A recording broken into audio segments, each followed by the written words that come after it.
Game of Thrones Season 5, Episode 1, The Wars to Come, is over, but we are officially just getting started here on Season 5 coverage of Game of Thrones here on Post-Show Recaps. Oh my gosh, I'm so excited. Hello, everybody. I am Josh Wigler, and I'm joined here by, incidentally, this is a guy who also has a birthmark of Dorne. It's Antonio Mazzaro. Hello, Antonio. Josh, don't you dare tell them about where Sunspear is. I'm going to tell them. We're live, and I'm feeling frisky, so I'm going to tell them listen, you've got a lot of birthmarks. Scott St. Pierre is producing this show. Scott, whatever you do not load any pictures to that screen, sir. All right. Well, we've got a moratorium on birthmark talk. Is birthmarks, is that the new upstate New York?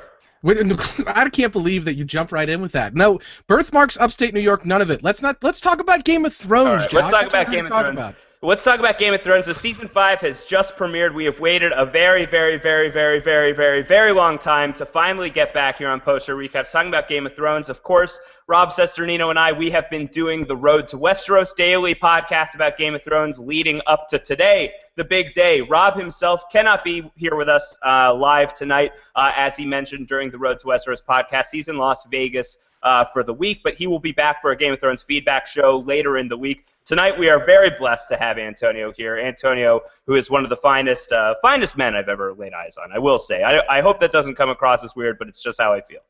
I'm glad you said eyes on at the end of that sentence. Yeah, but he is one of our tremendous hosts here on Post-Show Recaps, my co-host on the Justified podcast.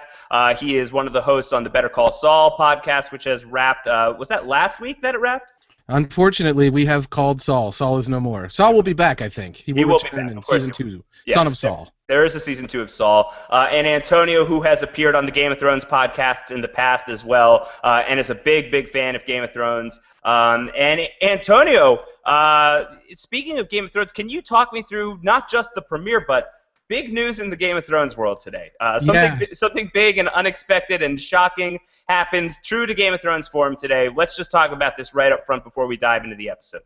Yeah, the news leaked that Robert Baratheon is coming back to life. He's coming back! It's a big deal. I mean, a boar can't keep a man like Bobby B down. No, Bobby B's not coming back. What's real? The big news is, so critics were sent a screener disc, right, with the first 4 episodes, I think, of this season of Game of Thrones, so that they could give a review generally about where this season was beginning and where the storylines were starting and where we were finding different characters. And you have to send 4 because it's such a large kind of ensemble that you have to kind of see what everybody's up to.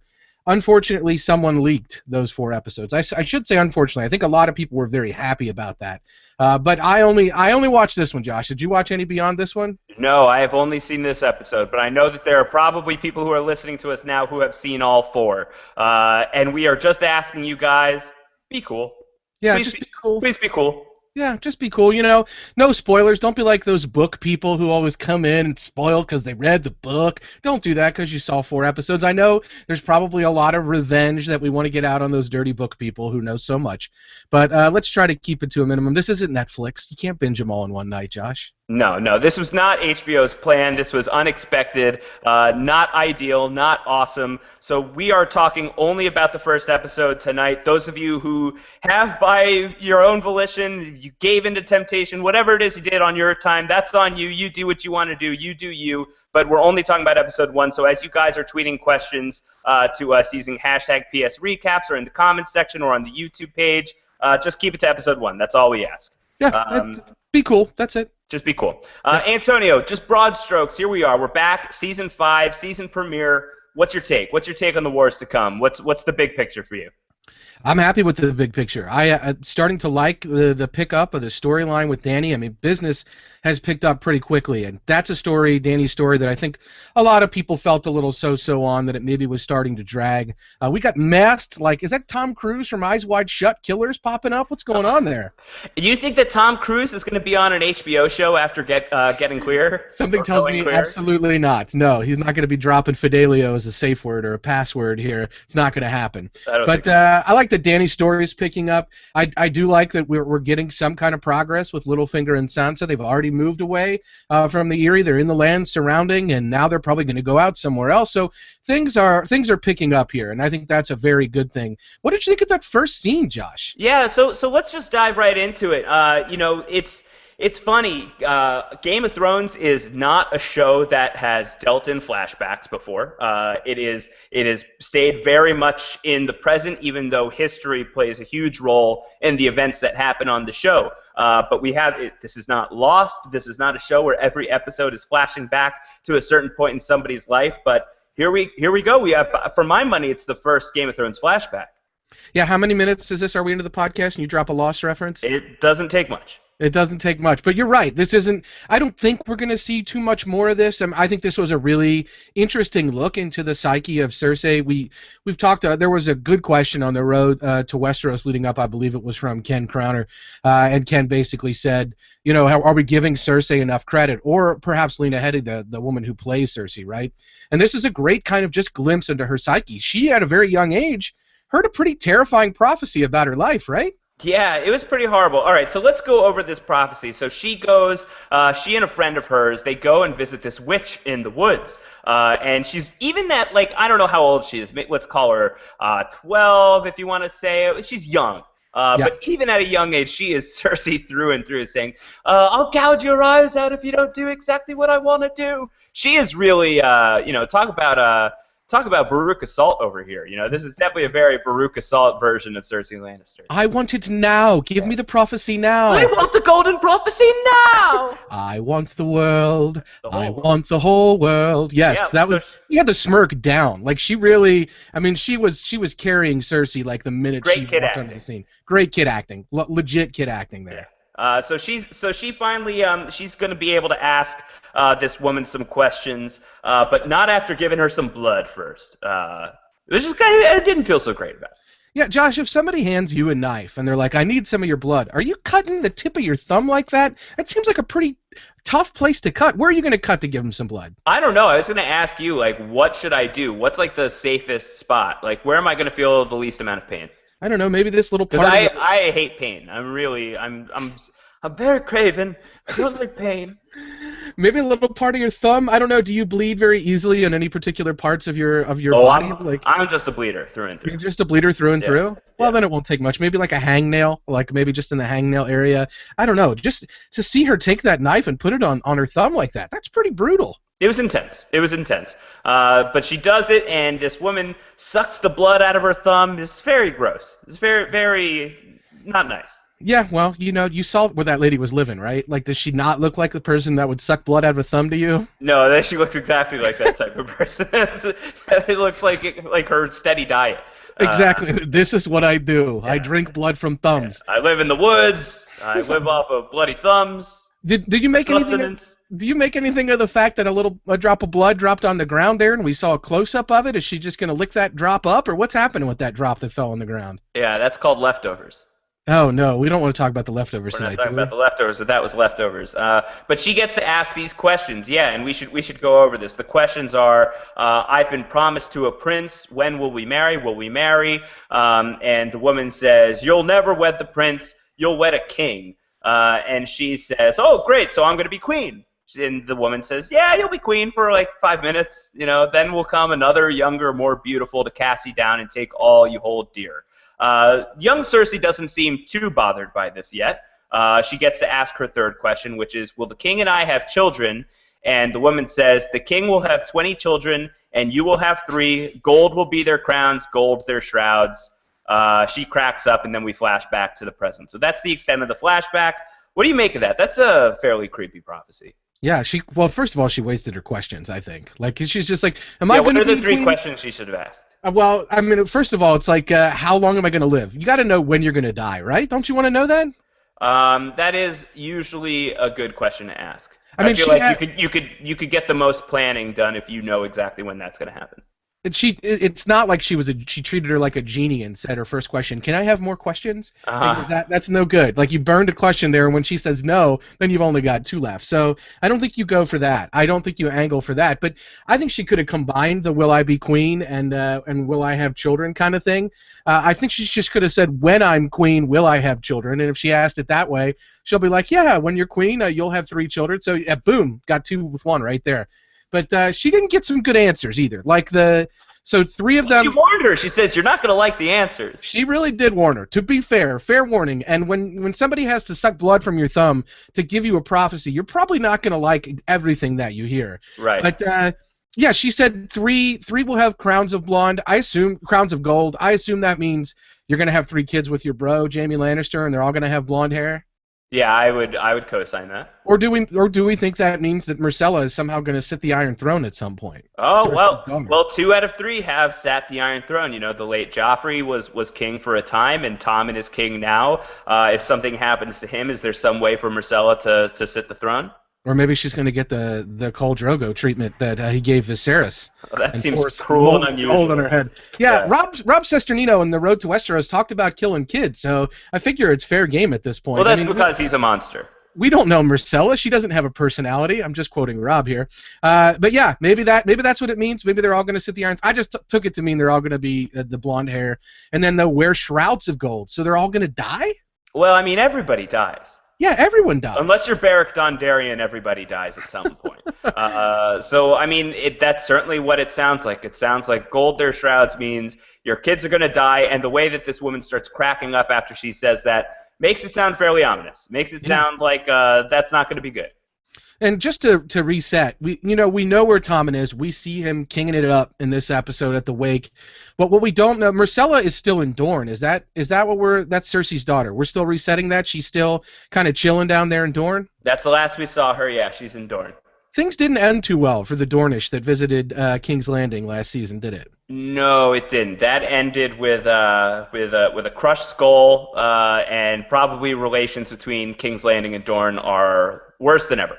Yeah, so if I were Cersei, I would probably be thinking about this prophecy and probably be a little worried about Myrcella if I were her. I don't know exactly. I mean, the Red Viper last season did say we don't kill young children in Dorne, but it's not a good place for her to be at this point, I don't think. No, it's a tenuous place. But what do you think about starting the season this way? What kind of mission statement does this say? That not only are we starting with a flashback, first flashback ever on Game of Thrones, we've had vision sequences, we've had dream sequences, but as far as like straight up flashbacks go, this is the first one. What does it say that that's the way we are starting Game of Thrones Season 5, and what do you think it says that we're starting on Cersei? Yeah, I like that. I mean, I like that we're starting right inside Cersei's head because we've cracked a lot of other characters. We kind of at this point really do know what makes Jaime Lannister tick. We do know what makes Tyrion Lannister tick. We know what makes a lot of these people tick, but Cersei's always been somebody who's so motivated by her hatred for Tyrion and sort of a one-note character emotionally. And so I think it is always nice when we get a lot more shades to Cersei. I mean, there's been discussions that obviously with Tywin gone, Cersei could be in line for having a much bigger role this season. And so I do like that we're starting right there in her head because it's about time we really got in there and played around a little bit and really figured out what's going on inside that head. Because for so long we've just kind of seen her, in one note. And I think that was a really good episode, like I mentioned, of your Road to Westeros podcast, where you talked about Cersei because she hasn't necessarily been given her due on this show. And so I think it's a very good thing to start the season right inside her head, thinking about that prophecy from the past. Maybe we're starting to learn a little bit about what motivated her and what she's experienced. Well, let's talk about King's Landing. Let's stay in the King's Landing storyline for the next little while. And as you mentioned, Tywin Lannister, very dead. If we didn't believe it when Tyrion shot him in the privy, we certainly believe it because he's got the googly eyes. And when you're wearing the googly eyes and you're lying down like that, that means you're dead. Yeah, if you're behind blue eyes there, no one knows what it's like except people that are dead. I like that. But it's true. So Tywin is gone. Tywin is officially gone. He's at the funeral and everything. Apparently, it's partly Jaime's fault. That was pretty brutal for Cersei to say, like, our brother killed our dad, but at least he did it on purpose. You just screwed up. Yeah, that's no good. She basically says you're stupid, and that not good. It's not good, but what do you think about King's Landing? We have a lot of power players who are out of the mix this season. Tywin is gone. Tyrion and Varys are elsewhere. We'll talk about them. We'll talk about Littlefinger, who is elsewhere. King's Landing, which is sort of the bread and butter of Game of Thrones, looks very different right now. The landscape, the characters that we are dealing with in this season premiere. What do you think of what we got in this episode? Do you think that the characters that are still lingering, the Marjories, the Lorases of the world, Kevin Lannister, are these strong enough characters to maintain your interest in King's Landing based on this episode? Well, let's just keep talking about King's Landing because it is interesting that we dovetail to kind of an introduction of the faith. People that are coming into the city that Kevin Lannister basically says that Tywin never would have allowed into the city. They're now here. We don't know what their story is, but they come with a face, and the face that they're arriving with is the trimmed up haircut face of the handsome Lancel Lannister. Yeah, no, he looked good. He looked like he'd filled out a little bit too. He looked like he was kind of jacked.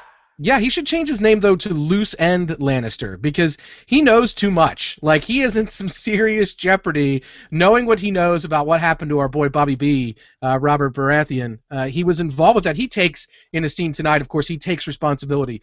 I tempted you. I lured you. It was me. But he knows a little too much about what happened with Cersei, don't you think? Yeah, definitely. I mean, I think if you're subscribing to the Mike Ehrmantraut philosophy of no half measures, if you're Cersei, you probably just want to bump this kid off. Yeah, there's a window. There are plenty of windows there at King's Landing you can be shoved out of.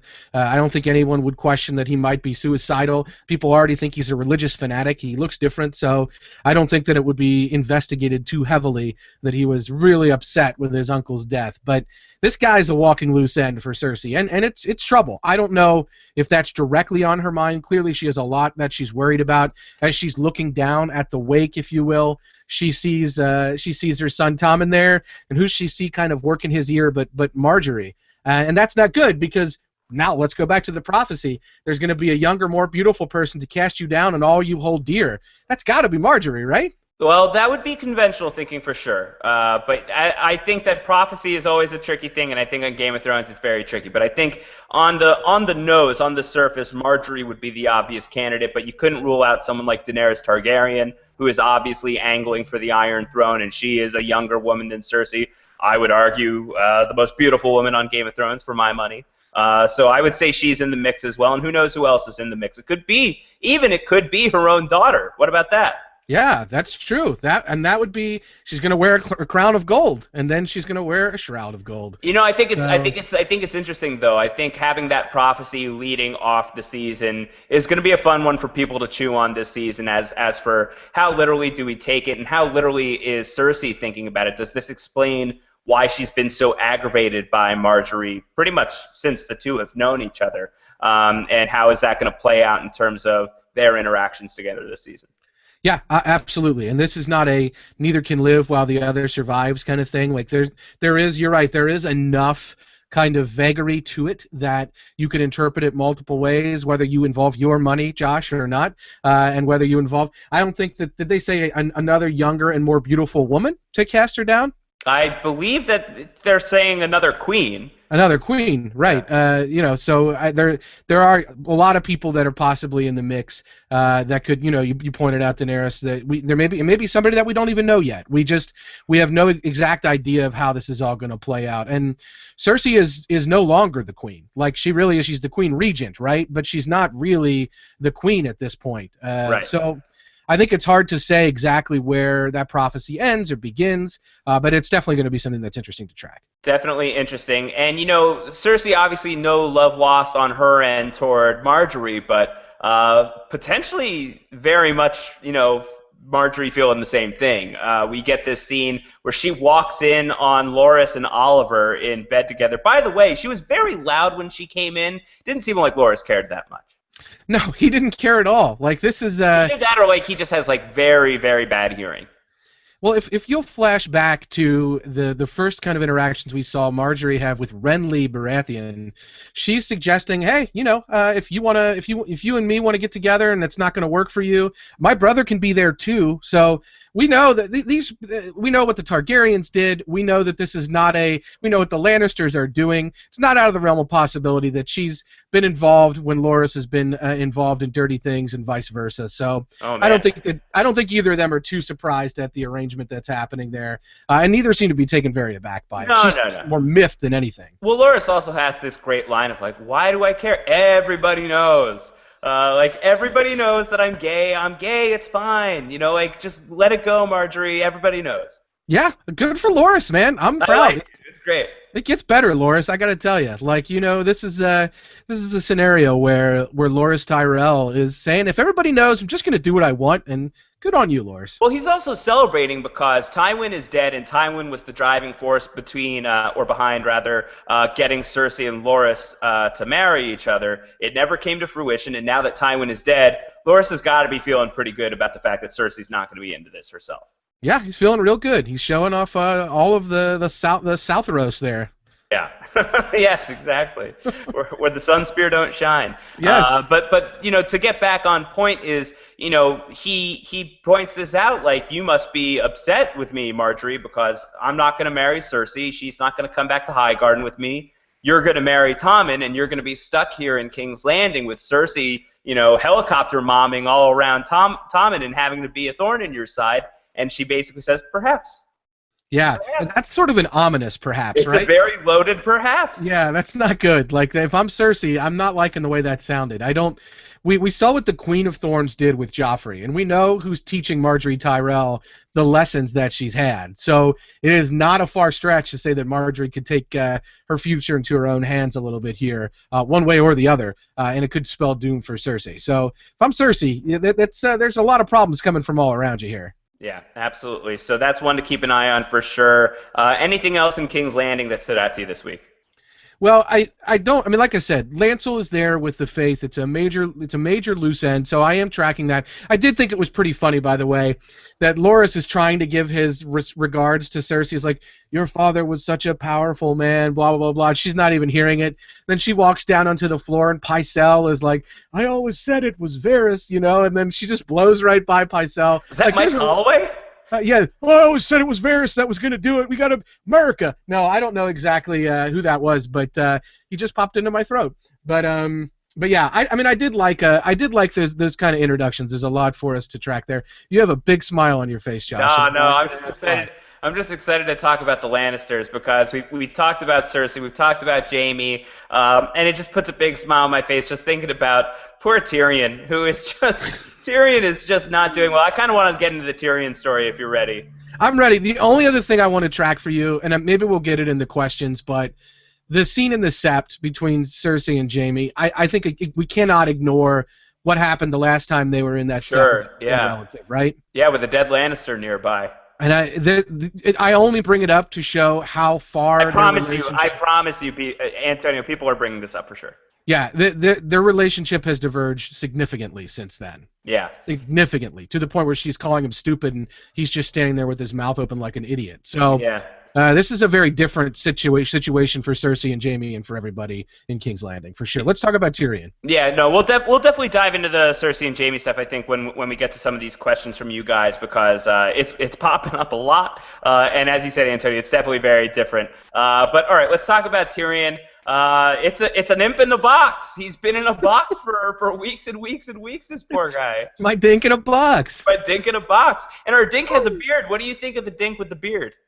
This is not. I think this is the best dink. I mean, it's the saddest dink. Drunk bearded dink is the best dink. This is great dink. Puking We're getting dink? some great dink. Puking dink is great dink. This is solid dink. This is some of the best dink we've had, and he hasn't lost his propensity for bon mots either. I mean, he's really just spitting them out left and right, including spitting out wine. But really, he's just coming out of the box like, why did I have to stay in the box so long? Let's try and figure this out. Is Tyrion barfing just spontaneously, and with no protection on the camera? You get to see it all. No warning. You just see the dink barfing everywhere. Is that the grossest non-death thing we've seen on Game of Thrones? I mean, non-wound related thing. Yeah, like non-injury, non-wound, non-death, just like normal thing, just mundane thing, just Tyrion vomiting. Grossest thing. I think so. I think so. I think that's a pretty solid. I was not happy. If you guys have other nominations in the chat room or anywhere else, let us know. But yeah, I think that was a pretty disgusting, like, full vom right there. Yeah, and it was already pretty bad with him, like, talking about how, like, he had to take poops through the holes in the box that he was traveling in, and Varys like, yeah, well, who had to clean your poop, Tyrion? This conversation already was pretty nasty, but for it to be followed up with Tyrion chugging 2 glasses of wine, vomiting the wine, and then chugging another glass of wine immediately after. That was pretty disgusting. Exploding dink, like just no good. Yeah. We don't. It is very, very, very gross. And do you have one of those reactions, Josh, where if you see vomit, you immediately want to vomit? Are you like I'm not a reactive that guy. vomiter? No, I'm not. Me neither. I can control myself. Me too. If I had had a lot more to drink, maybe, but I'm not the dink for crying out loud. I haven't been living in a box. Have you been living in a box? No, I've never done that before. It looks like it isn't fun. I've been thinking about it, but I think I'm gonna go thumbs down on the living in the box plan. You've been thinking about it? Yeah, just as like an experiment, just to try it out, just to see what it's like. Would you have the air holes, or how many? I mean, how would you? How else am I gonna poop? Would you? I need the air holes. You can still poop in the box. You just can't get rid of it. Well, I don't want to do that. Okay. Well, I don't want you to live in a box at all, my friend. No, I already told you I'm not going to do it, but I've been thinking about it, and seeing the dink do that, it was no good.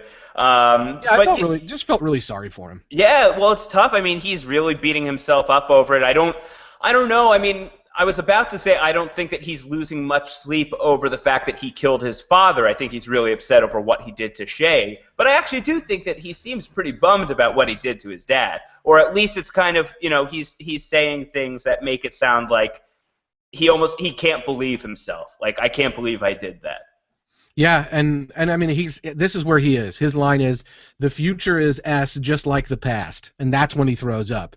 And that's what his point of view is. Like things that have happened to me before are horrible, and anything that's going to happen to me in the future is horrible. Like, I hate my life, and that's really where he's at.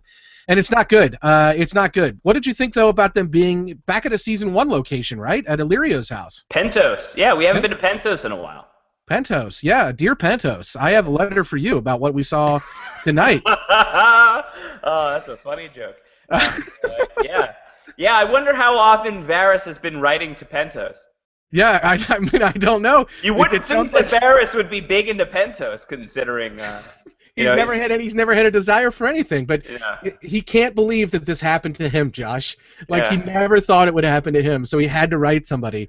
He's been writing those Dear Pentos letters for a while, and I guess Illyrio's been getting them, but I guess they couldn't get Illyrio back. Too many people in the cast already. Yeah, I think that's the problem. I'm not surprised to see that Tyrion is attracted to Pentos.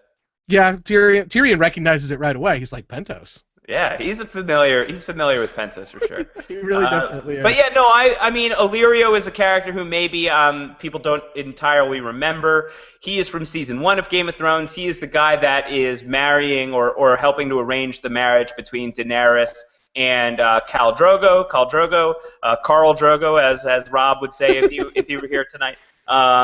This is the guy who was behind that, and he was working with Viserys, and it seemed like he was really trying to push the Targaryen thing.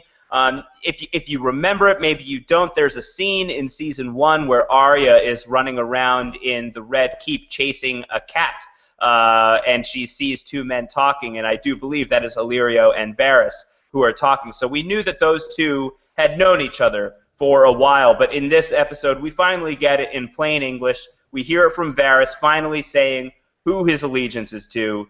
He is a Dany man. He is in on Team Targaryen. Yeah, and I really like his reasoning. And it's not in the first scene, but he's a populist. Like, he really doesn't like what happens to the people who have been stepped on all throughout history in Westeros, and he really does think that Dany can be this more sympathetic leader. And I don't know, through really no real action of Varys, he's probably just been happy to observe. She's emancipating people. She's trying to be a merciful ruler and trying to lead with grace and dignity. Obviously, that's going to be really hard, and I think we're seeing that through her storyline. But I think that's exactly what Varys wants out of her, and I think he's got to be really proud with what she's been doing so far. Where she's been. So I do think that is an admirable reason. Do you trust Varys, the most slimy kind of slithery guy this side of Littlefinger? Do you really trust that this is his prime motivation? This is exactly what he's been all about through and through? This is what I asked Rob during the Road to Westeros about Varys. It's like, do you believe him when he says, like, he's serving the realm? He believes in the realm.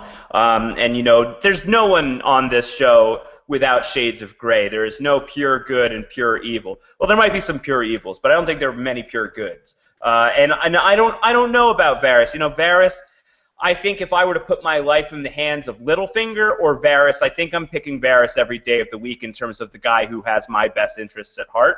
But then again, I could make that choice, and then I could wind up in a box without holes to poop through, and I could just be pushed overboard. Who knows what Varys would do with me? I don't know that you can fully trust this guy, but what I will say, at least in relation to Tyrion, is Varys very obviously sacrificed his standing in Westeros, smuggling Tyrion out of there. And when we saw him in Season 4, it looked like Varys was going to be going back to King's Landing until the bells start ringing and it's clear that Tywin is dead, and Varys is kind of left without a choice. He set sail with Tyrion there, so he risked and lost a lot by helping Tyrion out. And I think, why else would he help Tyrion unless what he is saying to him here has at least some semblance of truth to it. This idea that he believes that certain people with certain sets of skills and certain talents are going to prove useful in the wars to come, and that's why he wants Tyrion. He wants Tyrion's help putting someone worthy on the throne. I think you got to believe it at least to a degree. Yeah, and I think that I think that's very true, and I think you can contrast to Littlefinger. When you ask Littlefinger what he wants, Littlefinger says he wants everything, and he wants it for himself. That's what he wants. He wants everything. And Varys is saying, I want a ruler who's a little stronger than Tommen, and a little more merciful than Stannis, and a little more likable than Stannis. And so I want somebody who's different, and he gives a pretty good reason here why he wants them. And I have no. You're right. I have no reason to trust him unequivocally. I don't think you can do that. But I think that his motives have been pretty pure throughout.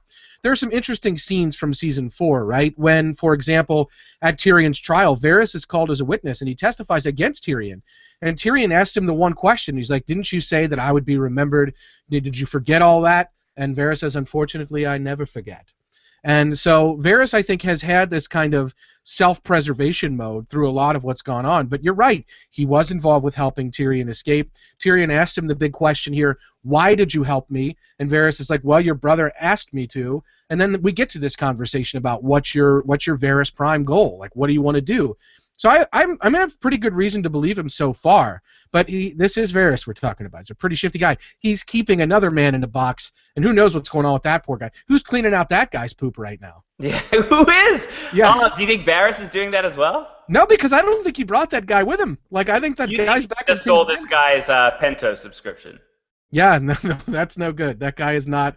He is not in Pentos this month, or this episode, I should say. Yeah, what do you think has happened to that guy? Do you think he's just like in a box somewhere in King's Landing right now? That's what I'm saying. Like, I think this guy's probably done for. Like, I don't know. He's probably already dead. Yeah, he is dead, mostly dead or all dead, and not good for that guy. So, because Varys, you're right, he did leave rather unexpectedly. He didn't take the time to say, I have someone in a box I need you to take care of. Make sure you clean out his poops and feed him occasionally. Give him wine to drink. Yeah, feed my fish.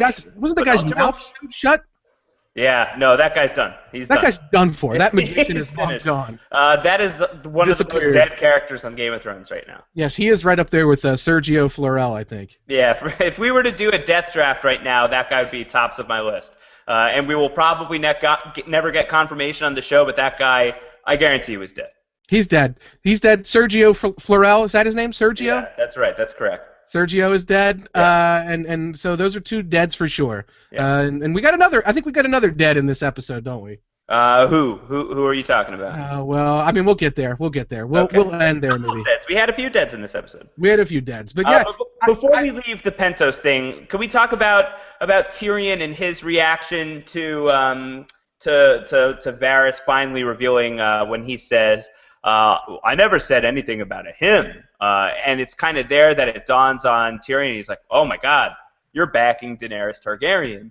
And he decides rather than just drink himself to death in Pentos, it seems like he's going to at least try and drink himself to death on the road. Yeah, and is that what happened to Robb? Is that why Robb's not here? He was on the road to Westeros and just drank himself in the stupor? No, he's on the road to Vegas, and he is he's winning awards, and when he's not winning awards, he is gambling all the time. All right, just making sure. Yeah, I think that it's interesting because if you remember back in, I don't know, Season 2, Season 1, Season 4, all throughout, there were dispatches that were being received from Jorah Mormont, really, about Daenerys, right? and Varys was getting those dispatches. And so any news that the Crown got about what was happening with Daenerys was filtered through Varys. So you got to think that Varys was probably giving them some information, but not all of it. So he's probably been in the tank for Dany and the Dany man all along, and it's probably something that if you rewatch it with that mindset that he's truly in the tank for Dany and been that since the beginning, I think those moments where he's kind of spilling information about Dany's activities are a lot more interesting, knowing that he's probably doing so just enough to give them information and keep himself there as the spider, but also enough to protect her from what her true actions are. For sure. But, I mean, this is exciting. Tyrion's story, as of right now, is Varys wants him to meet Daenerys Targaryen. It's been a long time in the making for Daenerys to encounter basically anybody on this show who, isn't, part of her storyline specifically. People like Tyrion, everybody in Westeros, any Lannisters.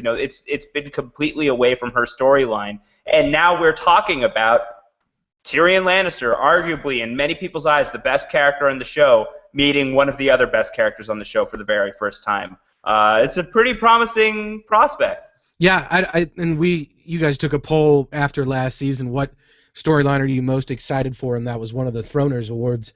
And I don't know that Tyrion meeting Dany was on that list because I don't think we necessarily knew that was what was going to happen. This is big stuff. In fact, Tyrion and Varys was very high on the list, and then everything happening with Dany was very low. But I feel like these two paths potentially intersecting should increase interest in both of those stories pretty significantly. I agree. And this, as I said at the beginning of this podcast, this is a great thing to do with the Dany storyline to really pick up business with what she's dealing with. Not that the storyline wasn't already more interesting with what we saw tonight, and we'll get into that shortly here, but I think this is a great thing to do. It also produced probably one of the biggest laugh-out-loud lines of the night for me when Varys is saying that you can do this, Tyrion, you're good for this, you can really help her. And Tyrion's like, I killed my father and I killed my lover, like whore, with my bare hands. And Varys says, I never said you were perfect. Yeah, that's good. Yeah. That's funny. I mean, it's hard out here for an imp, isn't it, Josh? It truly is, especially when it comes to Pentos. Well, we're talking enough about Dany right now. We may as well hop over to Meereen unless you've got anything more. If you've got any more letters to Pentos. No, I think we're good for now. All right, no more letters to Pentos. We'll just fold it from here. No, but let's talk about what's going on in Meereen. They are they're pulling down the big harpy statue. It seems like everything is under control on the streets here, and then what do you know? An Unsullied gets his throat cut, and that's bad for business. Yeah, this is real bad for business, and like we said, cut by a terrifying, weird, scary, masked person, not good. Did you worry, by the way, Josh? Did you have any fears that they had Bobby Drapered Grey Worm here with a Vin Diesel type character? I was watching this with my wife. My wife Emily does not. My wife does not watch Game of Thrones very often, but she was watching this episode with me, and when Grey Worm popped up a couple scenes later, she's like, "Wait, but didn't he just die?" And I wasn't very happy with that comment, I gotta say. Well, they're Unsullied. They're not supposed to stand out. They're all supposed to be very similar. Even when they're pulling the statue down at the beginning of the first scene, they are lined up almost in perfect alignment at the bottom of the base of that pyramid where the statue is pulled down, the Unsullied. Right. So I do think that there's a lot of commonality to the Unsullied. I think that this show has Bobby Drapered enough people, was it Darren from Bewitched, enough people that you have to fear anytime you see somebody that's like, is this supposed to be the same? My mom is like, who's that? Is that supposed to be the same guy? I don't know. So I think people were a little bit concerned in that scene. But yeah, it's just a guy. It's just what's his name? White Rat. White Rat. I thought that was an insult that somebody was throwing at Daenerys. I was like, oh no, don't say that. Don't say that. No, his name is White Rat. The only other Unsullied that we have a name for, I think, is Grey Worm. Is this just like the way that they name themselves? It's like, pick a color and pick an animal you don't want as a pet, and that's your Unsullied name. Yeah, I don't want a snake or a worm or a rat as a pet. What would your Unsullied name be under those rules? You know what my name would be. It would be like Red Spider. We don't want that. Red Spider. You also don't like dogs? No, I don't really like dogs, so it could be like Green Dog. Green Dog. Green Dog, I'm enjoying podcasting with you, Green Dog. Yes, I'm like an Irish Unsullied. I'm a Yeah. little bit of an Irish Unsullied. Green Dog. Yeah, that's good. I like that. Yeah, a little lilt to my unsulliedness. Yeah, I think that's how you get your Unsullied name, though. I think you just first color that comes to mind, and then just an animal you really would not want to spend any time with.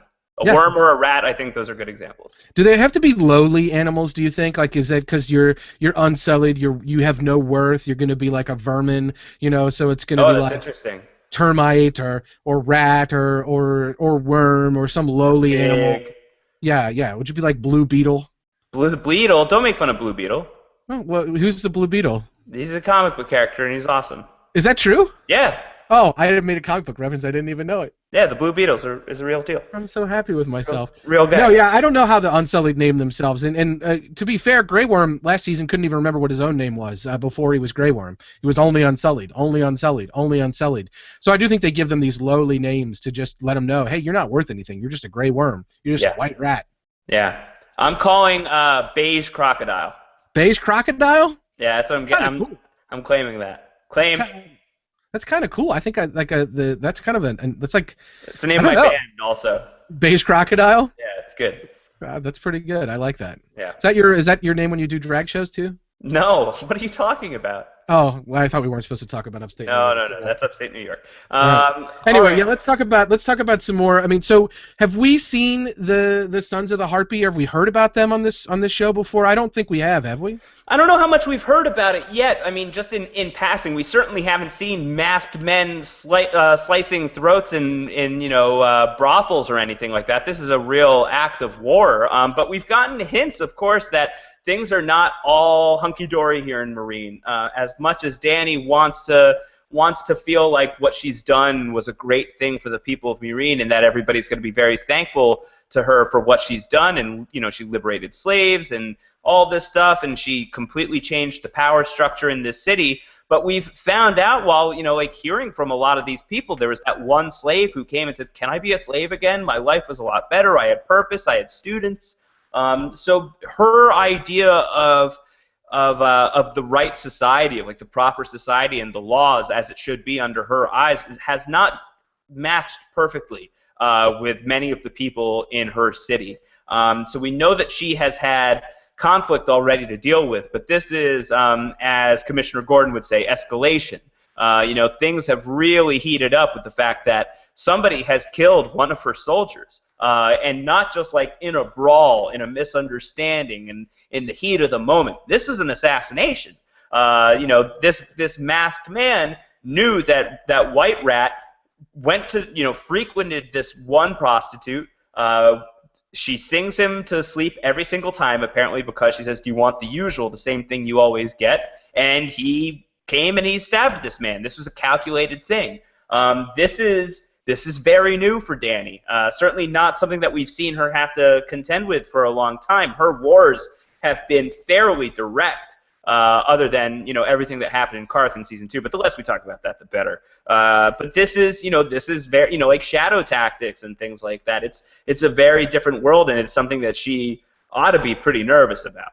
Yeah, what did you think of her response? She says she wants to make them angry because angry snakes lash out, and it makes chopping their heads off easier. Yeah, it's pretty badass. She's a Targaryen. Let's not forget. She's a Targaryen, Call her White Rat all you want. She's a Targaryen. She's a red dragon. Yeah, fire and blood all the way. And, she, for all of her, she certainly has some flaws so far in her leadership style. Obviously, not everybody is happy. But, she is... Listen, she's Khaleesi. We love Daenerys, and one of the reasons, I think, is because she doesn't take any crap. She is very, very strong-willed and very willing to really charge head first and deal with problems head-on. She doesn't run. We'll talk about that, actually, when it comes to the dragons, but for the most part, she doesn't run away from her problems. She runs at them. And when somebody is coming and attacking her soldiers, attacking her people, rather than try and find some way of forging peace with the assassins or anything like that, she wants to draw them out. She wants to bring them out into the open. I don't think that that's necessarily how Tywin Lannister would handle it, for one. I think that maybe he would try and be a little bit sneakier about it, but Daenerys is just, let's whack-a-mole here. Let's draw them out and let's cut their heads off. Yeah, she's having a hard time, right? Because we see his daughter Zaloric come back, and if you'll recall, this is the last season. His pitch to her was that his father had been the sort of guy who was restoring culture to Meereen and was building things back up. And Dany was like, "Oh, I'm very thankful," and she's like, he said, "Well, you crucified him, and I'd like to bury him." And he made a very kind of a direct, not only emotionally appealing but logical pitch to her. She was impressed with him. She decided to send him on a diplomatic mission. He's come back. He said that mission has gone really well, and so he's got another pitch for her tonight, and he's saying, hey, let's reopen the fighting pits. These people who you conquered, they really want to see you be strong. They want to see you reopen these fighting pits. They'll be free people that are fighting in the pits, not slaves. They'll be paid to do this, but this is what they want. So she can't just be like this Iron Fist kind of waiting to cut snakes' heads off. Another comic book reference. I don't even mean to do it. You said Iron Fist. He's a superhero. I did, and I'm talking about cutting people's heads off. It may as well be Hydra. But no, she can't just be that way. She has to also be diplomatic. And so she's seeing that being a ruler means ruling with an iron fist, and I'm going to say it again, but also being diplomatic and having to make these diplomatic decisions. And we got a couple other scenes with her tonight. Like I said, his daughter Zaloric making the pitch. And then Josh, did we have a juicy butt popping up here? Listen, it wouldn't be an episode of Game of Thrones without some butts, and we got some derriere. Some derriere. Yeah. Very, very good. So nice. Dario Naharis took us. I know that there were some people who were like, "Oh, this episode, and enough of the took us. Let's get some more violence. Let's get some more intrigue." Never enough took us on Game of Thrones for me. You can always Pillar and Stone's questionable, but took us all day long, I think, is where it goes. Like I don't think you're going to get Pillar and Stones on every episode. We saw a little bit from Hodor at one point. I'm always advocating for more Pillar and Stones on Game of Thrones. I'm saying you're not going to get it on every episode. But you'll usually get some. You'll get some butt, and you'll get a healthy amount of man butt throughout the season, I'm sure. And just to whet our appetites, here we go with Dario. And we didn't even say it, but Loras and Oliver, we got some Keister there as well. So. The seven are being generous when it comes to giving us the butts on the Game of Thrones Season 5 premiere. They are. I think Game of Thrones is maybe learning about their sex position a little bit and learning about their nudity and saying if it's good for the goose, it better well be good for the gander as well. So take a gander at this gander. Let's see some derriere. Yeah, do you think derriere posed ever in Pentos? I maybe like Burt Reynolds style, like he was in, I don't know. That was a different city maybe. Yeah, facing the other direction as Burt Reynolds. Yes, exactly. Just kind of splayed out a little bit differently there. And it's like I said, it's a different city. I don't think that was in Pentos. Yeah, but I've completely derailed what you were saying. But I know where you were driving at, Antonio, and it is Dario who really has Dany's ear. He is somebody that she really listens to. One of few people she listens to right now. And he is saying, like, I tell you the truth because I'm not afraid to tell you the truth, and everybody else is very scared of you. And the truth is, you should open the fighting pits. I was really good down there. I was a celebrity in the fighting pits, and because of that, I was able to buy my way out of slavery, and I got into the Second Sons, and through them, I got to meet you. So really good things happened for me out of the fighting pits. It's going to be good between you and you, Kai, if you just say yes to this. I recommend you do it. And it seems like Dany's thinking about it. She listens to Darriere. Yeah, but what really comes out in this moment, as always happens, I think, in real life, is this little pillow talk moment produces some actual vulnerability from Daenerys. When Daenerys is basically saying, like, I haven't seen my dragon. I haven't seen Drogon in a while. Like, he could be halfway across the world by now. How can I be the mother of dragons? How can I, if I don't have dragons and I can't control them, what am I actually the mother of? What am I actually the queen of? And I think that's really what's on her mind more than the fighting pits, more than anything else. That's her real moment of vulnerability. And we do see her go down into the crypt there and try to talk to Rhaegal and Viserion, the other dragons, and they're not happy. They're not happy down there with what their mother did to them. They're like a couple of teenagers who have been grounded and didn't get to play Xbox. It's not going well down there. Who's cleaning up their poop, Josh? That's what I want. Yeah, no one's cleaning up their poop. No, but that's a really interesting comparison because I really did sort of feel like that these were like the dragons are like in the rebellious teen phase right now. Drogon's run away from home. These two dragons are like snapping at their mom. So it definitely feels like that's the phase that they're in. But even Dario, he responds to Dany when she expresses this concern and says something to the effect of, the queen of dragons, the dragon queen without dragons is no queen. So again, he's giving her the harsh reality, which is like, yeah, you got to get your shit together when it comes to the dragons. Yeah, and that is what it ultimately comes down to. I think a lot of people, they're talking about it in our chat room at post-show recaps right now. I think a lot of people are just sort of frustrated with the Danny storyline and the Marine storyline. I do think it's good news. Hopefully people are excited that the Dink is headed there. Whether he'll make it there or drink himself to death first remains to be seen, but I think that's good news. I do think that those two characters being together and what that will bring if they are able to come together should be exciting. But I think the Dragons, you had questions about it from Jason Burning on the road to Westeros. Who's going to ride the Dragons? What's going to happen with the Dragons? And I think that's what people want to see. So Dragon talk is always good. Seeing the Dragons down there, knowing that there's this sort of Dragon of Damocles hanging over the whole city, just over everyone's head, ready to fly in and burn up another kid at a moment's notice, I think is a very big deal. And I think the more we're reminded of that these Dragons make her very different. Otherwise, she's just another ruler who has the typical ruler problems. I think that's very important. So I hope we're going to see more of these Dragons. All right. So anything else on Daenerys and Meereen before we move on to another storyline? One more scene we forgot to mention. We got a little bit more extension of Missandei and Grey Worm. I was hoping you wouldn't bring it up. Blah blah. But she wants to know what those Unsullied do in those soup kitchens or whatever you call them, brothels, whatever they're called. She wants to know what's going on there. She wants to know Pillar and Stones. What's happening? I know. Grey Worm says, I don't know. Yeah, that's the right answer, by the way. That's the right answer. You don't say, well, I'll tell you exactly what happens. You pay 50 this, and you do this, and then this happens. No. I don't know is the right answer. Yeah, every time. Every time. But, where is this going? Is this going anywhere? I don't think that this is on the show unless it's going somewhere. And we got a lot of groundwork for it back in season 4. That Grey Worm seems to really have a thing for Missandei, and she's thinking about the Pillar and the Stones, and can you have feelings without that, and all this stuff. I think that we are definite Grey Worm Missandei showmance territory, and it doesn't seem like the writers forgot about it in the off season. It seems like this is very much going to be a thing on season 5 of Game of Thrones. Yep. And I'm not pumped about it. I'll be honest. It's not my favorite thing. No, me neither. I give the thumbs down to that unless they can really find a way to make it pretty compelling. But when those two are together on screen, for me, it's just I'm ready to move on to the next scene. And there are very few storylines on this show where I can say that about. Speaking of moving on to the next scene, where do you want to go next? Well, we have two options. We could talk about everything in the Vale, or we could skip to the Night's Watch. Let's go to the Vale first. Let's finish with the Night's Watch. Let's finish in the Vale. Let's do that real quick. And we see Sweet Robin, not so good with the sword. What did you expect? That poor kid never had a chance. It was pretty great. Just watching him just like be horrible, trying to figure out his way through a training session was just it was delightful. The repeated yelps, like they were pretty funny.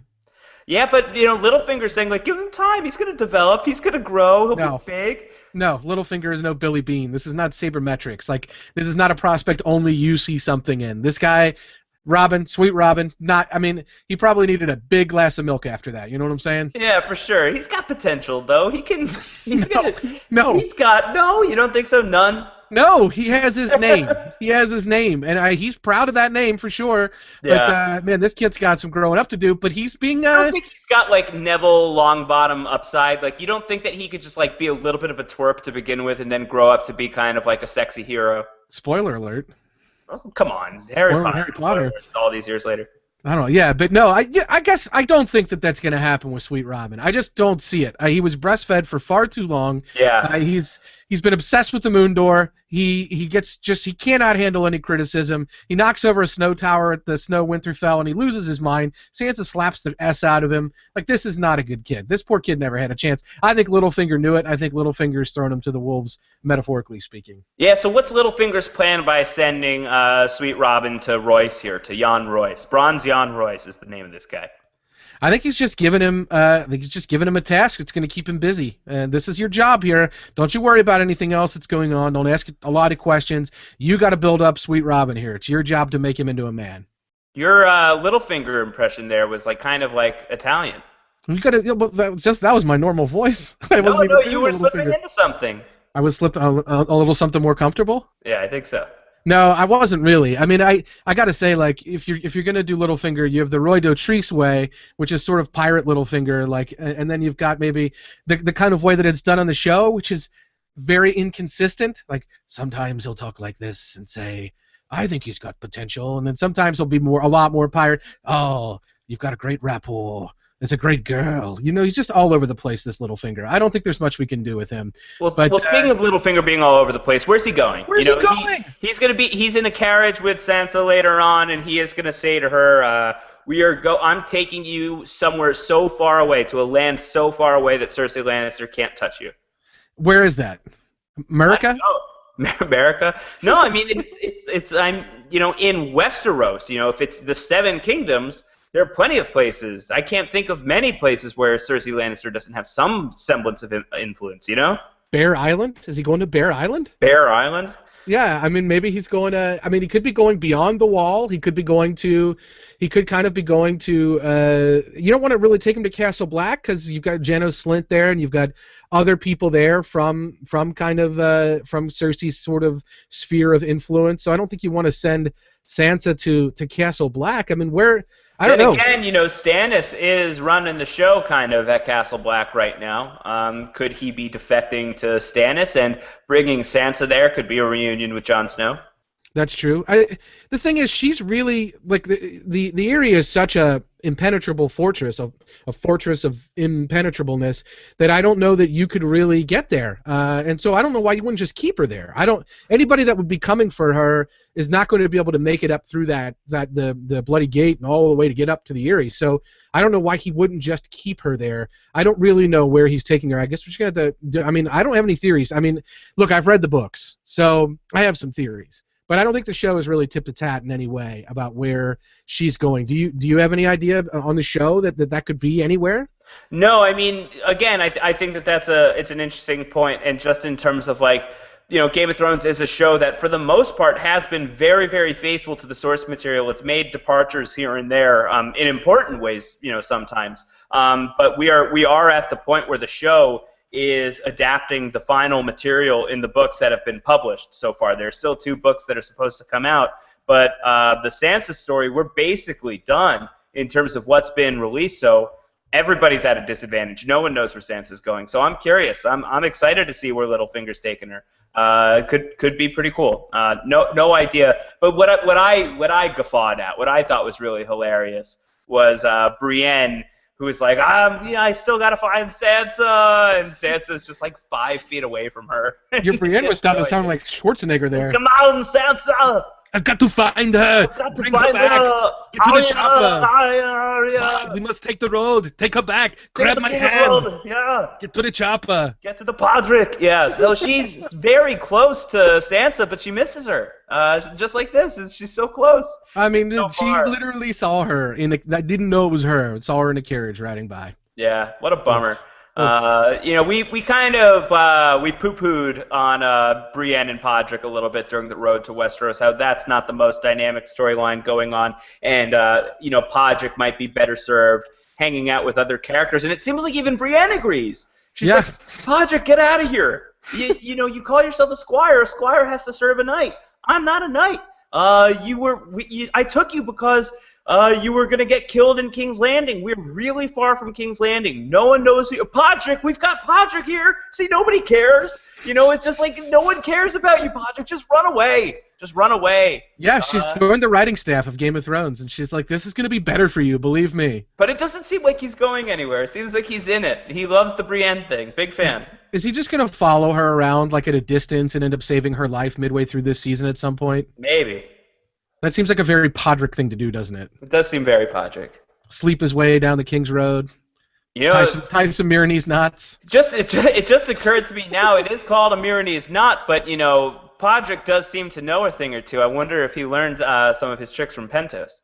He may well have. He may have been to Pentos. Yeah. All right. I mean, I think that's pretty much everything we need to talk about with the Sansa stuff, and I'm really itching to get into the Night's Watch story. Let's do it. Broad strokes. What are your feelings on everything that happened at the Watch tonight? This is great Jon Snow, and I've not been the biggest fan of Kit acting. That's Kit Harington, not Kit acting.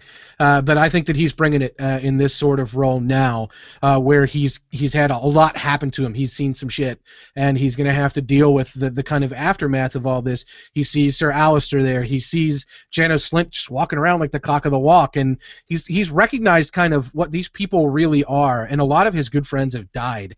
And he knows what it's like to be Mance Rayder more than anybody in that room, more than anybody that's at the Castle Black. He knows what it's like to be Mance. He's not only kind of turned coat a little bit and literally laid down with the wildlings, but I think he respects that and understands what Mance's goals were. So this is all really tough for him, and I think this is great stuff for Kit Harington, and I thought that he brought it tonight. I thought he was really, really good. Yeah, I thought he was great too, and it's a really interesting spot for Jon Snow, who not only sympathizes with Mance Rayder and the wildling cause. He's going to say at one point, like, it's not their fault that they were born on the wrong side of the wall, which is a really poignant thing to say about these wildlings who we as an audience have kind of just viewed as the enemy for a long time. And that really does bring a different dimension to the characters, just to think about everything that they have been through, and just to put it in such a simple sentence really kind of sums up maybe we shouldn't be so quick to judge. But aside from that, he's in this interesting spot of kind of being Stannis Baratheon's go-to guy to a degree. Stannis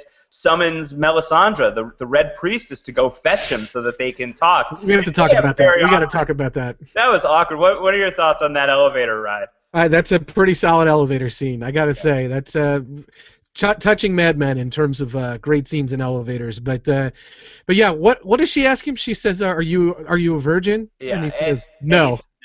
What did she say to that? I think she says good, and I think that is a testament to the fact that when a Red Priestess asks you if you are a virgin, you say no. Yes, you definitely say no. Those are the rules. Say you're a god. Say you're a god. Yeah, you say no. No, that was great. That was a really fun moment. I mean, I don't know what's up there. Melisandre and Jon Snow. Melisandre, as we call it, the road to Westeros. I think it is alive right now, and that elevator scene was pretty great. But yes, Stannis basically wants Jon's help in getting Mance Rayder to bend the knee and convince the wildlings to fight for Stannis, to go and kick Roose Bolton's ass out of Winterfell, and he will free them. He will pardon all of the free folk. He will make them citizens of the realm.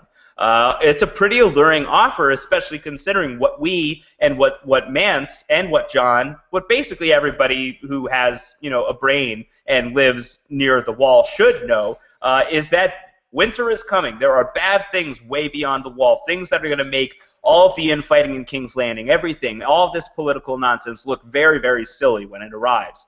And Mance has an opportunity to save his people, to save his own life, and Stannis wants Jon to be the guy to convince Mance to do the sensible thing, but Mance isn't going to do it, even in the face of being burned alive, which sounds pretty horrible. And Mance does not sound excited at the prospect, but he is still not going to budge.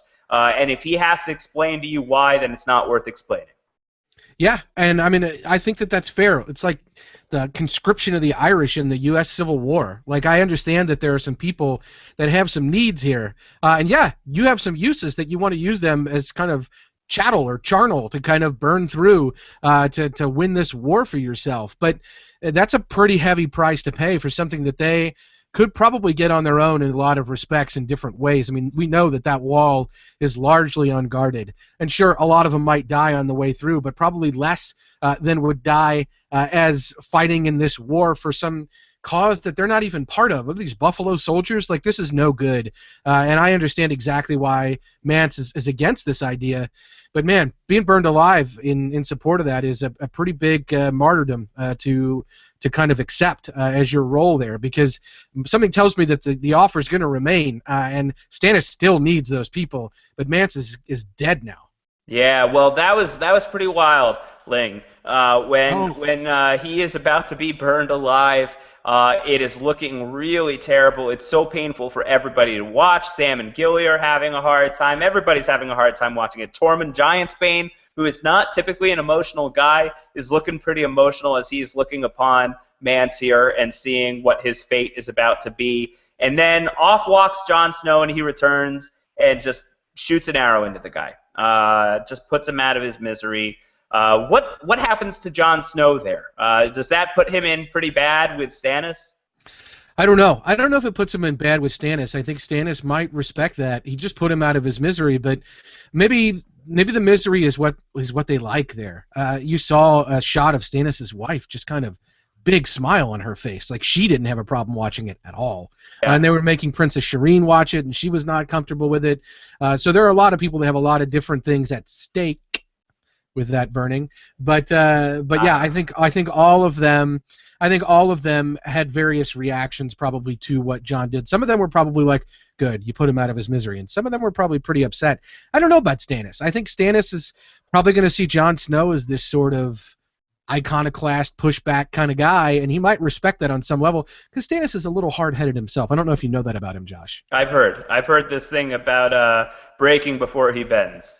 Plus, we've got a little bit of that cromance going on with Melisandre, so maybe she's just gonna be more excited with that cromance. Yeah, it should be interesting.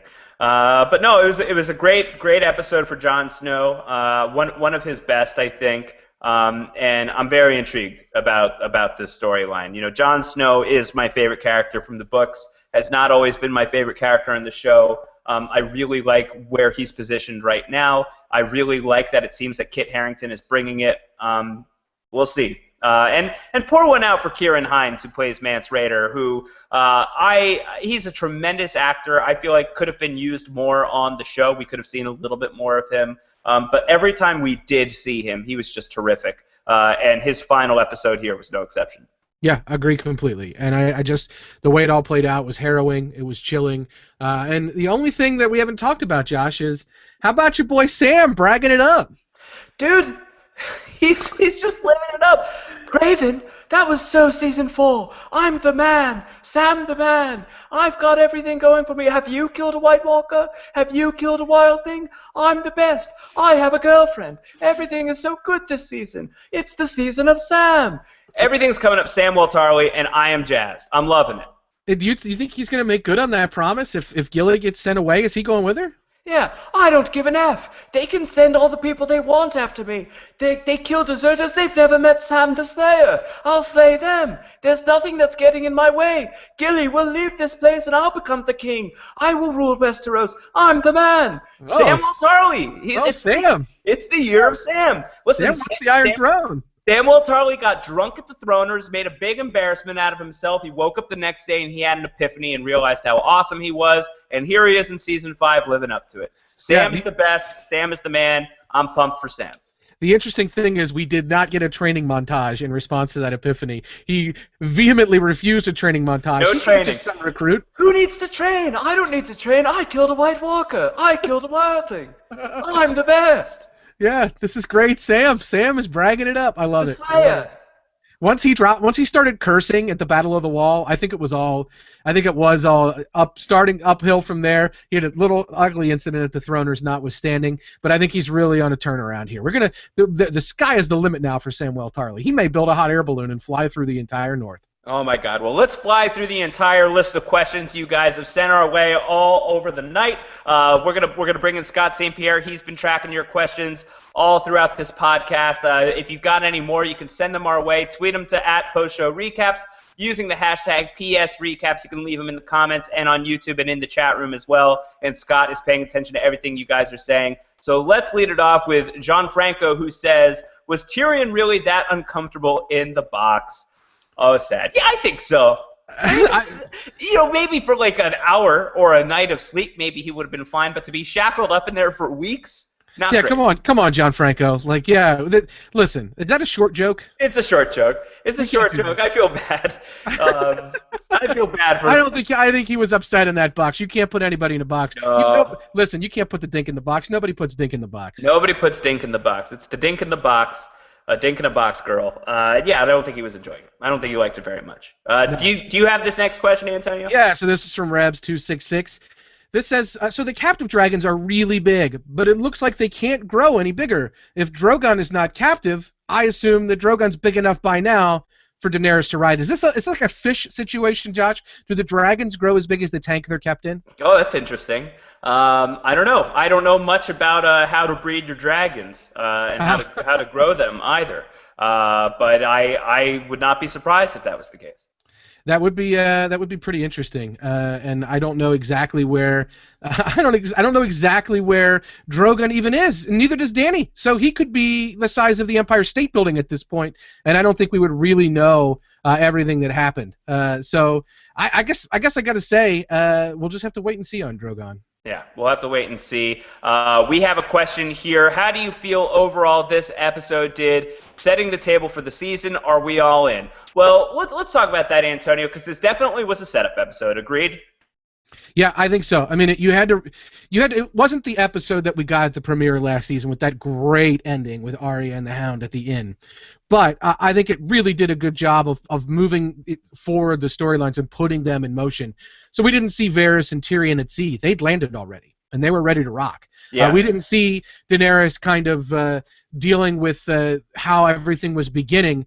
We saw somebody getting killed and Daenerys having to deal with that. So I think that it was a setup episode, but I think we began in medias res of a lot of things, and I think that it really picked up. So I was very pleased for that. Yeah, but as for the are we all in, I don't know. I mean, I have seen in my travels tonight, I have seen some reactions from some people who were not wild about this episode, who thought that maybe it was a little bit meandering and biding its time a little bit. But I think that that's kind of, the thing about Game of Thrones that I really like is it takes its time to tell its story. A lot of people, just want to get to the meat of the matter as quickly as possible, but I don't think that's ever been Thrones. I think Thrones takes its time, especially in those first and last episodes of the season. So I'm interested. I'm certainly interested in how they set the table for this episode. You got to remember that it's a 10-episode season. We've got 9 episodes still to go, and I think that we're certainly set for some interesting stuff. Yeah, I agree. And so speaking of table setting, this one's from Brendan Fitzpatrick, and Brendan asked, so table setting, we get Lancel and Kevin Lannister back. Are you happy to see them? And I guess I would add to that question, what do you think of them being back? We talked about Lancel being a loose end. We didn't talk much about Kevin Lannister, Lancel's father, who kind of speaks up and apologizes for his son there. They're there. We're reintroduced to them. Are you excited about what role they might play? I mean, there's a Lannister power void with Tywin gone, and I don't know that either of these two are the one to step up to fill it. But what do you think about seeing them in the first episode here? Yeah, I mean, I guess I'm interested about the Lancel thing for sure, because if I'm Cersei, I am offing that guy as quickly as possible, yeah. and I hope that shows Cersei. I hope that the character realizes this as well. I hope that this is where we're going, and I think it would be very entertaining to see on the show. But regardless, having Lancel in the mix, is he gonna do unnatural stuff again? Is he gonna fall back into those old ways that he used to be with Cersei back in season 2, even though he's found religion since then? Is seeing Cersei going to be too much of a temptation for him? So I find that interesting. I find him bringing the faith into the mix. I find that interesting as well. As for Kevin Lannister, he's Diet Tywin Lannister. He's Tywin Lannister 0. I could take him or leave him. I'm much more interested in Cersei and Jaime right now than I am in him, but we'll see. I think that he was always kind of Tywin's vanilla little brother, just the guy who seemed a little bit bland and didn't bring too much to the table. But maybe now that his brother is gone, we'll see him step out of the shadow a little bit. All right. Are you ready for another one? Yeah, here's another one. This is another question. This is so Antonio, you and we didn't pay too much attention to the opening credits. At least we haven't talked about it yet. And I will say that I was a little distracted during the opening credits. But here's the question: were you guys saddened to see the Bolton's flayed man on Winterfell in the opening? I didn't realize that was the case. So the flayed man of the Bolton flag, House Bolton, is hanging out over Winterfell now? That's brutal. Not good. Yeah, we got the Eyrie here. Winterfell was definitely a little different. We got Pentos and Marine, so we knew we were going to end up there. But the credits are always fun to pay attention to, right? Because of those little details. When Winterfell was burned, it was smoldering in the credits, and we've seen. I got to think that the harpy being pulled down, or the crone, I'm sorry, or whatever the statue being pulled down in Marine. it's going to be reflected in the credits. Like these things, the credits do change. So yeah, that's a pretty difficult thing to look at there for sure. Yeah. No, that's absolutely brutal. If that's really, I have to go back and look, but that's deeply depressing. But that's the new Westeros order, man. I mean, we are living in a world where the Boltons are kicking back in Winterfell. Highly depressing, but that is indeed the case. Let's take another question. All right, so this is about what Jon chose to do with Mance. Do we think Jon saw Mance's choice as similar to the Ned Stark ethos of death before dishonor, and that's why he gave him mercy? What do you think about this, Antonio? Do you think Jon was channeling his father? Was he channeling Eddard Stark in this moment? A little bit. I think that Jon probably felt like he was responsible for the sentence for a couple of reasons, not least of which is that he wasn't able to persuade Mance to kind of bend the knee. And so I think sometimes if you're responsible for the sentence, you carry it out. That's the Eddard Stark code, and I think that Jon did that. But I think it was more mercy than anything else. I think that's just being merciful, not being just or anything else like that. It's just that is no way for a person to die. Stannis was using his death to make a socio-political religious point that didn't necessarily even need to be made. Melisandre goes on this big rant about how, you can choose light or dark, you can choose good or evil, you can choose our God. Like she's trying to do religious conversions, and of course that's why Stannis' wife is laughing it up. That's why Melisandre's the one lighting the fire. But I don't think Jon really sees Mance as somebody he needs to die for that cause, and I think that's something that he really says this is not justice, and I'll give justice, which is if you're going to kill him, I'm just going to shoot him. Yeah. So yeah, I don't know. I definitely think that this is Jon's got a little Eddard Stark in him though. I don't think he's going to have any problem delivering justice when he needs to. Yeah, I think so. What's the next question, Antonio? So this one is from, we had a couple people ask about this question, and it's really just kind of, this one, the example is from Natalie Chicago, and Natalie says, no Arya? Wasn't her storyline voted most wanted to see in season 5? Why would they not have fit a little of her in this episode? Fit a little is what I just heard. No, it's not the first time that we've seen Arya sit out of a season premiere. Just thinking about it, I know that she was not hanging out much in the season 2 premiere. I don't know if she shows up at all in the season 2 premiere, so it's not unprecedented to not have Arya in an episode. But yeah, I mean, we did check in with many of the characters. We didn't get to see her. We didn't get to see the Boltons. I'm not losing much sleep over not seeing the Boltons in this past episode.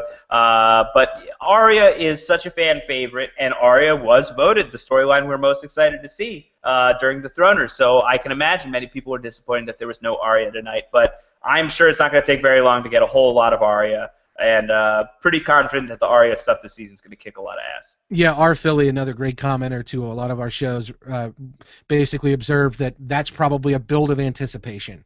That these guys know we want to see Arya. Let's hold off on the Arya just a little bit, and we'll give a ton of Arya next episode, and that'll be fine. So I think that's where we're at with that. Hopefully, right? Hopefully. All right, what do we got next? How about this one from Spicy Wasabi, Teddy Blueby, and Teddy says this. So what now for the Wildlings? Will Stannis offer them land and service in his army after Mance refused? I mean, are we going to... Like I said, I think that Stannis needs these guys. Yeah, let me just interrupt by saying that I have Game of Thrones on in the background, on my TV in the background. Did the credits just load? Yeah, and the credits just loaded, and absolutely the flayed man is on Winterfell, and that's horrible. Oh, no. That's so sad. That's so tragic. Yeah, I'm upset. All right, Stannis is still going to offer this deal, right? Yeah, so I think so. I mean, he needs these people. He needs these people very badly. He had enough men to knock down the free folk, but he needs more men to sack Winterfell. He took these people out in the open, ambushed them at a camp. That's a very different thing than ambushing people at a castle. At a castle as fortified and strong as Winterfell. Not that sacking Winterfell is impossible, as we've seen in the past, but it's a difficult task. And Roose Bolton is backed by the Lannisters. He's got money. He is flush with cash, so he is going to be a difficult person to take down. And he needs as many people. Stannis needs as many people as he can get. And I think that just because Mance is gone doesn't mean he won't extend this offer to somebody else. You got to imagine that like Tormund Giantsbane is going to be the next guy in charge. of these wildlings. That just seems to be how it's going to fall, unless someone steps out of the extras. Some extra steps forward and becomes the new king of the free folk, a la Nikki Paulo, just like stepping into the ring. But my money would be on Tormund, and I bet that Stannis makes this offer. He needs these people pretty bad. Yeah, I agree. I think he needs it. He needs it too bad, and I don't know. I think Mance probably recognized that, so he says it wasn't about his pride, but at the end of the day, I do think that the offer is still going to be made. Mance was smart enough to know that, I would think. This is a pretty good one, Josh. We're going to do a couple more questions if you've got time. Yeah, let's do like 3 more. Okay, so this one is from Mama's Love 77, Stephanie, and Stephanie says, Littlefinger got a note. He did receive a note while he was watching Sweet Robin Train. So Stephanie wants to know, what news did he receive? Tywin's death? Stannis at the wall?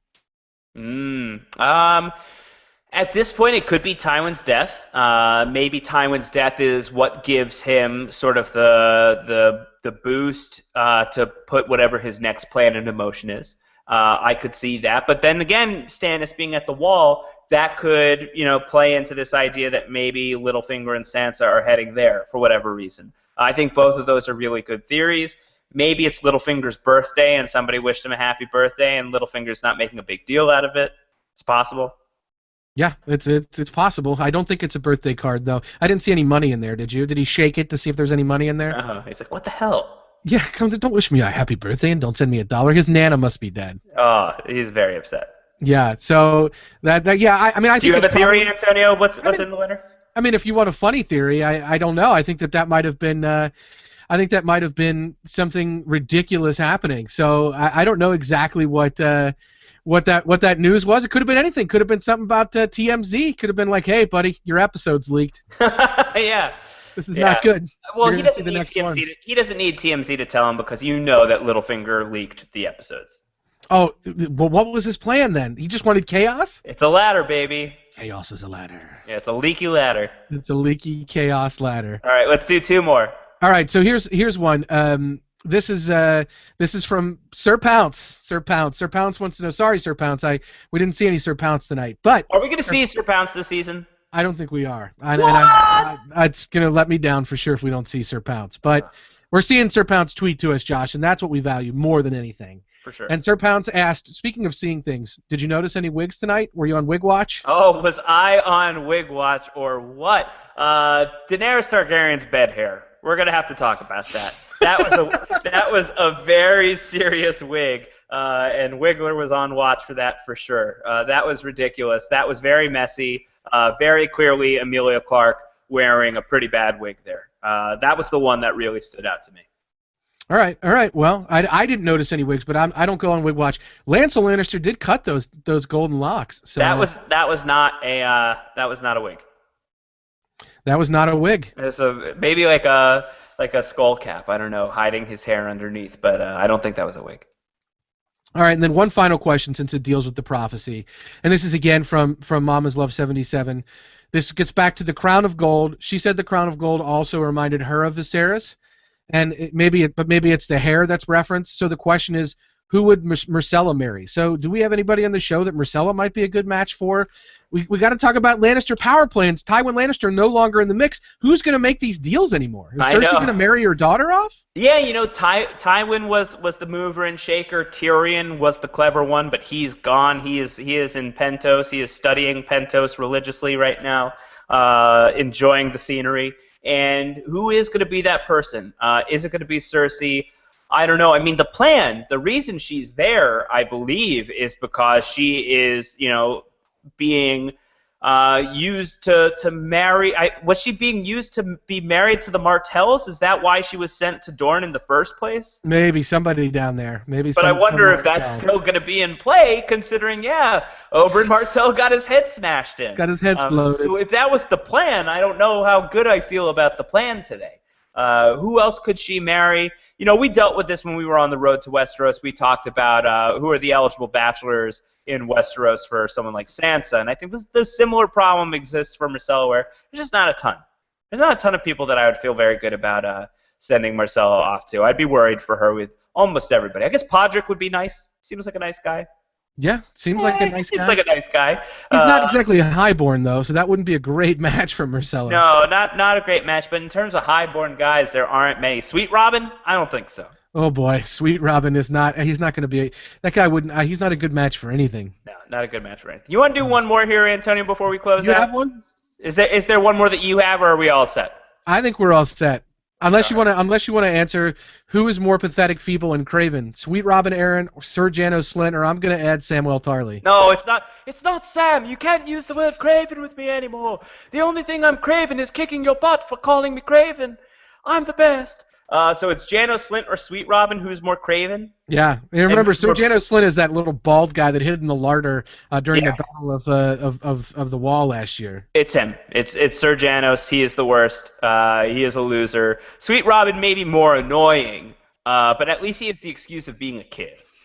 You know, Jano Slint looks like he's pushing. You know, he's late 50s. Not looking great. Not looking great. Him hiding in that cellar. That was pretty bad. Yeah, I agree. All right, Josh, I have an idea for a hashtag. Do you have an idea for a hashtag? Hear it. Yeah, let's hear it. Dear Pentos. Dear Pentos. I like it. That's Pentos. Dear Pentos. If you made it this far, if you got to the end of our season premiere recap here of Game of Thrones, let's go with hashtag Dear Pentos. You can tweet that to Antonio at AC Mazzaro with 2 Z's, 1 R. I'm at Round Howard, like Ron Howard, but rounder. Really great talking to you, Antonio, about Game of Thrones tonight. Great engaging with all of you guys who were who watched Game of Thrones, who were with us on the road to Westeros, who are with us tonight. And even though we're signing off now, this is far from the end of our Game of Thrones coverage. Certainly this season, we've got a long road ahead of us. It's 10 episodes in season 1. We've got 9 more to go. We are going to be coming back as soon as tomorrow. We are going to be doing a live Game of Thrones book club with myself and Terry Schwartz, the great Terry Schwartz. We will be doing that live here on Post Show Recaps at 11:30 a.m. Eastern. We are going to have a Game of Thrones feedback show as well later this week. Rob Sesternino, he is going to return, so we've got more Game of Thrones coming to you this week. Get those questions into us for the feedback show as well as for the book club show. You can get those questions in at got@postshowrecaps.com. You can do postshowrecaps.com/feedback. You can leave us voicemails, especially for the feedback show. We love the voicemails, so please do this. postshowrecaps.com/voicemail. You can record something to us. About 30 seconds is really ideal. And then just subscribe to what we're doing here so you don't miss a show. postshowrecaps.com/GOT iTunes. If you want to subscribe to us on YouTube, postshowrecaps.com/YouTube. Rob will be back next week, but this is also not the last time that you can be live with Antonio and I this week. Antonio, what are we doing later this week? We're jumping live tomorrow night. Oh, it's no, not Tuesday night. Tuesday night. Tuesday night. I'm sorry, it feels like it's going to be so soon because I know. Don't will it sooner. April 14th. The series and season finale of Justified is so near and dear to my heart as a Kentuckian. Josh and I have been recapping it all season long here at Post Show Recaps. It is coming to a close. If you have not seen Justified, I wouldn't exactly say it's Game of Thrones set in Kentucky, but it's not that far from that. So, I think I said that once. Did you really? Yeah, I think I did. Well, then I'm on board with it. Then I'm gonna stamp that. It's a reach, not the reach, but it's a reach, and but I don't think it's completely far off. It's very compelling characters, very amazing dialogue, really well written, lots of history in this area of Kentucky. Give it a shot. Go look it up if you haven't seen it. But if you have been watching Justified, and if you've been listening to the podcast that Antonio and I have been doing, we are going to be live talking about the series finale as soon as it finishes airing on April 14th, and then we'll do a follow-up podcast after that, just looking at Justified as a whole. So that's where you'll see Antonio next. We dropped a lot of comic book references in this episode, in this recap of the Game of Thrones premiere tonight. We are actually podcasting about a comic book show right now here on Post Show Recaps. We were talking about Daredevil, the new show from Marvel that hit Netflix on Friday. We are doing one episode of Daredevil every day. So some of you have probably finished watching the show. We're doing it a little slower here on Post Show Recaps, but one episode of Daredevil every single day until we're through with it. We are up to episode 4 is going to be tomorrow, today if you're listening to this on a Monday. And that is with my buddy Kevin Mahadeo. It's been a very fun time talking about that show with him. He's a great comic book expert and industry veteran. He's a comic book professional, and he's brought a lot of really fun insight into that show. So listen to that if you are a fan of Daredevil. I think you'll really enjoy those shows. But again, tons of Game of Thrones stuff coming at you this week. Antonio, anything else to add, man? No, I think that. Did you say ad man? I called you an ad man, not a madman. I'm not Don Draper, but that's fine. No, I think that's great. I thank you guys for having me. I'm Of happy to course. come back anytime you'll have me here. If the camera's been stuck on me on the show tonight, I hope that you liked looking at my face. If you got to see Josh tonight, I hope you like looking at his face. I'm just happy to look at it. I'm happy to look at Josh's face. If you guys haven't seen this, he has a Dorn-shaped birthmark on his cheek. It's beautiful. I thought we said we weren't going to talk about our birthmarks after I made that first mistake. Now I feel like I should say everything about upstate New York. No. That's it. Show's All over. right. Well, before I say something I regret, just again, thank you guys so much. Antonio, thank you very much. Rob will be back next week. I will be back next week. We will be talking about Game of Thrones all week long, so please tune in. And until then, everybody, take care. Bye.